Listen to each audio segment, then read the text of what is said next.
तो बहुत स्वागत है आपका मेरे चैनल लखनऊ व्लॉगर सुमन दीक्षित पे। तो जैसा कि आप लोगों को भी मालूम है कि अब आ रहा है सर्दी का मौसम, तो ठंडक के लिए, ठंड से बचने के लिए आज रेसिपी हम आप लोगों को बना के दिखा रहे हैं। बहुत ही स्वादिष्ट और बहुत ही पौष्टिक है ये रेसिपी। तो उसके लिए सबसे पहले काट लेते हैं मेवा। तो मेवा में हमने लिया है ये नारियल, सूखा वाला नारियल है ये, करीब 100-150 ग्राम, 100-150 ग्राम के करीब है ये।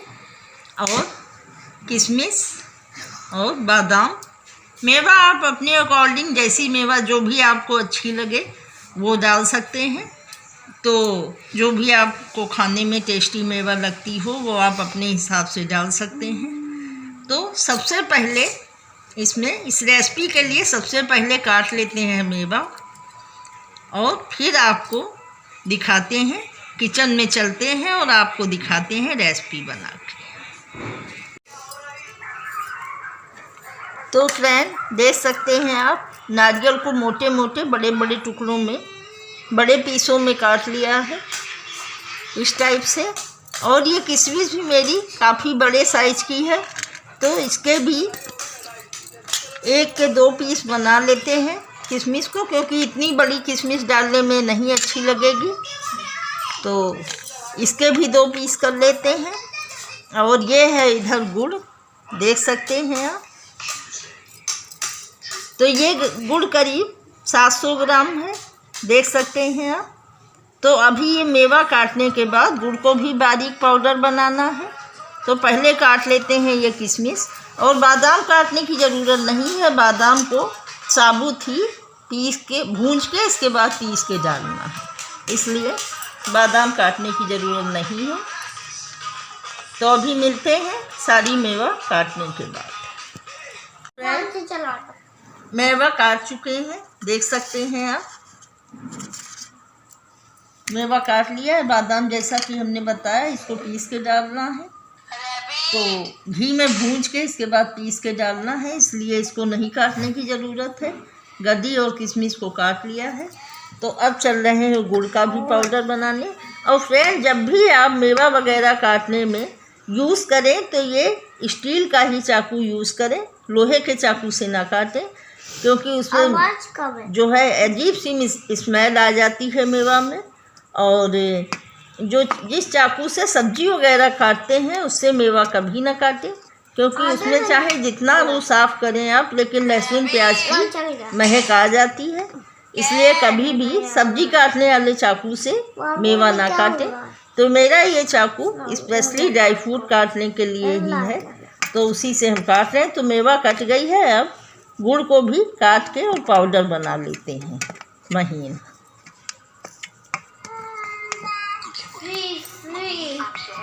इस तरह से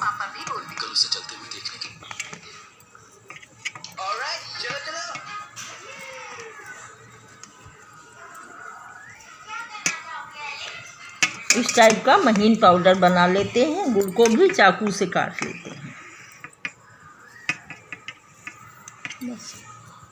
कढ़ाई चढ़ा दिया है, देख सकते हैं आप, गैस जला के।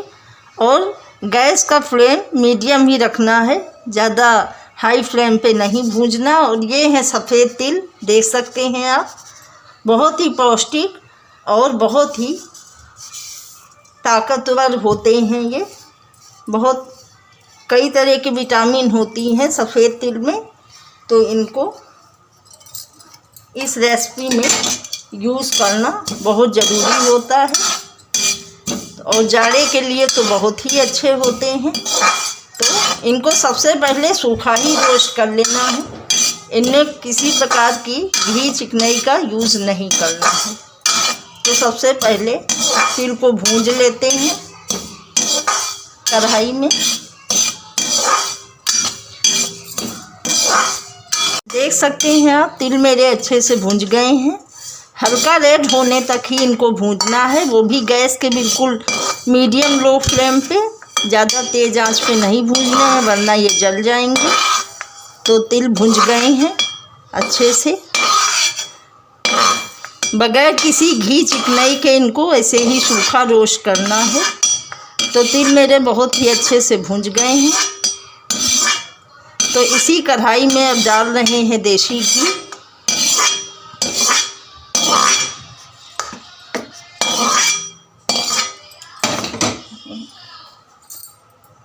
डाल रहे हैं थोड़ा सा देसी घी, लगभग 1 चम्मच। और इसमें ये जो अभी नारियल काट के रखा था वो भी भूंज लेते हैं। गैस का फ्लेम लो ही रखना है, तेज़ आंच नहीं करनी है। घी के साथ, नारियल के साथ में ही ये बादाम भी भूंज लेते हैं।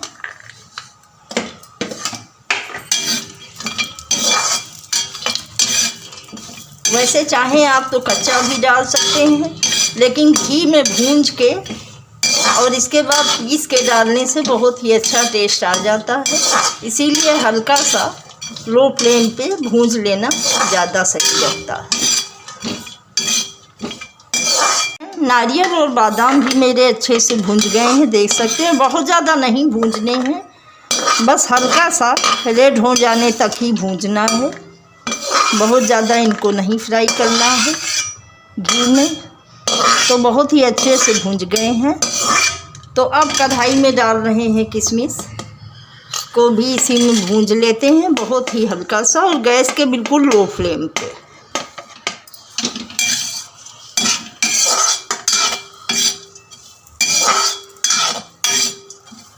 हैं आप, मेवा मेरी पूरी सारी भुंज गई है बहुत ही अच्छे से। तो वापस इसी कढ़ाई में डाल रहे हैं देसी घी, लगभग 2 चम्मच। इसमें डाल रहे हैं 2 चम्मच देसी घी।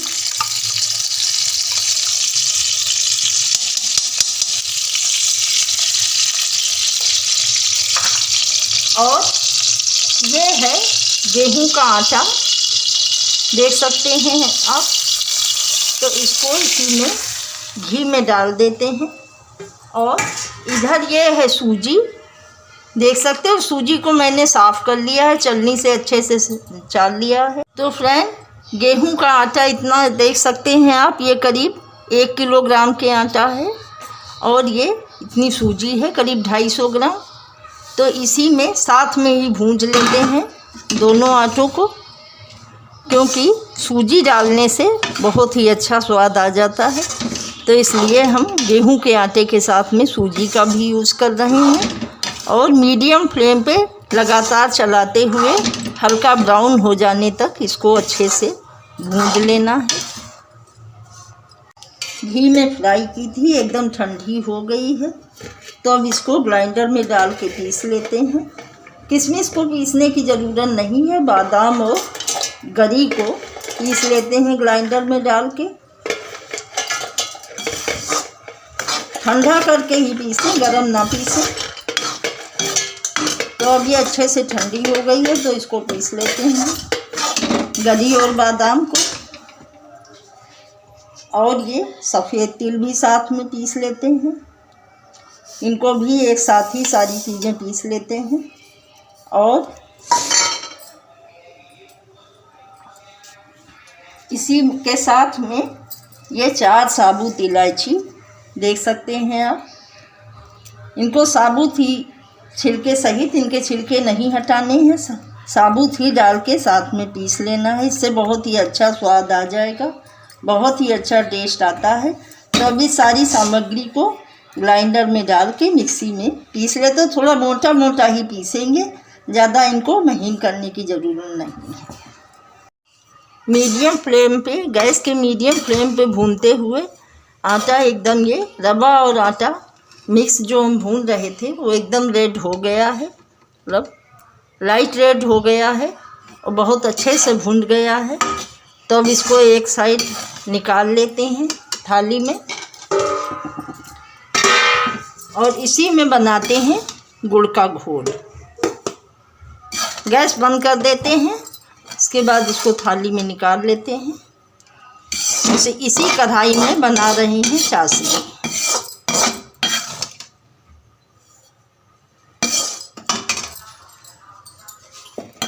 डाल रहे, कढ़ाई दोबारा से चढ़ा दिया है गैस पे और डाल रहे हैं आधा गिलास पानी, देख सकते हैं। और ये सारा गुड़ जिसका कि अभी अभी चूरा बना के रखा था, तो ये गुड़ का सारा चूरा इसमें डाल देते हैं।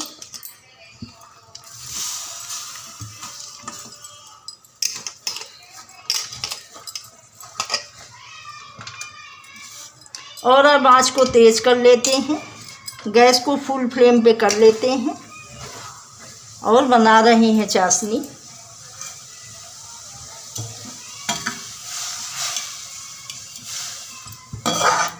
गुड़ घुलने तक गरम कर रहे हैं।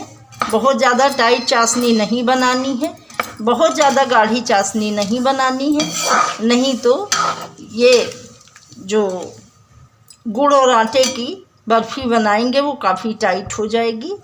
तो बस गुड़ घुलने तक ही जो है इनको चढ़ाए रखना है चाशनी को, जितनी देर में ये गुड़ घुले। तो फ्रेंड देख सकते हैं आप, गुड़ अच्छे से घुल गया है चाशनी में, इसमें अच्छे से उबाल भी आने लगा है। तो इसमें डाल रहे हैं 1 चम्मच भर के देसी घी। उससे ये बर्फ़ी काफ़ी क्रिस्पी और मुलायम बनेंगी, काफ़ी सॉफ्ट हो जाएंगी और काफ़ी क्रिस्पी। तो इसीलिए 1 चम्मच देसी घी डालना बहुत ज़रूरी होता है। तो ये गुड़ की चाशनी बहुत ही अच्छे से अब तैयार हो गई है। तो इसमें जो भी आटा और रवा का मिक्सचर घोल भूंज के रखा था उसको मिक्स कर रहे हैं।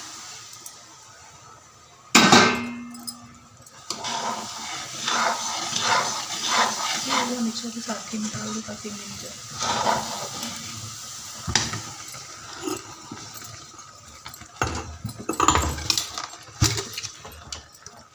और साथ में डाल रहे हैं ये जो तिल, बादाम और नारियल और इलायची का मिक्सचर पीस के रखा था ग्राइंडर में, वो भी सब साथ में मिलाए दे रहे हैं। सारी चीज़ें साथ में ऐड कर रहे हैं और इसको दरदरा ही पीसना है, ज़्यादा महीन नहीं करना है।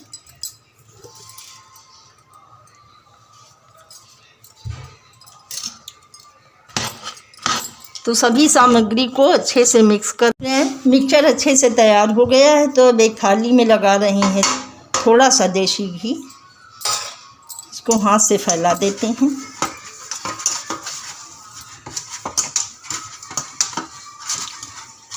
घी लगाने से ये रहता है कि इसमें फिर वो बर्फ़ी चिपकेगी नहीं, अच्छे से उसके पीस निकल जाएंगे। तो इसको पूरी थाली में अच्छे से लगा देते हैं और इसके बाद ये मिक्सर इसी थाली में डाल के जमा देंगे।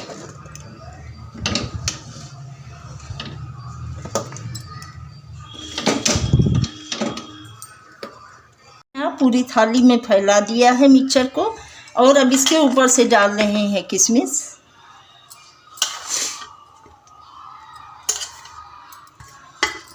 और बारीक कटे हुए बादाम। बादाम हम पहले भी डाल चुके हैं पीस के, जैसा कि आप लोगों को दिखाया था। ऊपर से बर्फ़ी में थोड़ा ऊपर से गार्निश के लिए बारीक कटे हुए बादाम और किशमिश इसके ऊपर फैला देते हैं और ठंडी होने पे इनकी पीसें काट लेते हैं। तो जब पीसें काटेंगे तब आप लोगों को दिखाएंगे। तो फ्रेंड देख सकते हैं आप, हल्की सी ठंडी हो गई है और एकदम ठंडी करके इनकी पीसें नहीं काटनी है। थोड़ा सा हल्का सा गुनगुना ही रहने पे ही इनकी पीसें काट देनी है, नहीं तो ये बहुत ही सख्त हो जाएंगी। तो देख सकते हैं बहुत ही अच्छे से सेट हो गया है ये पूरा बैटर। तो अब हम आपको इनकी पीसें काट के दिखाते हैं।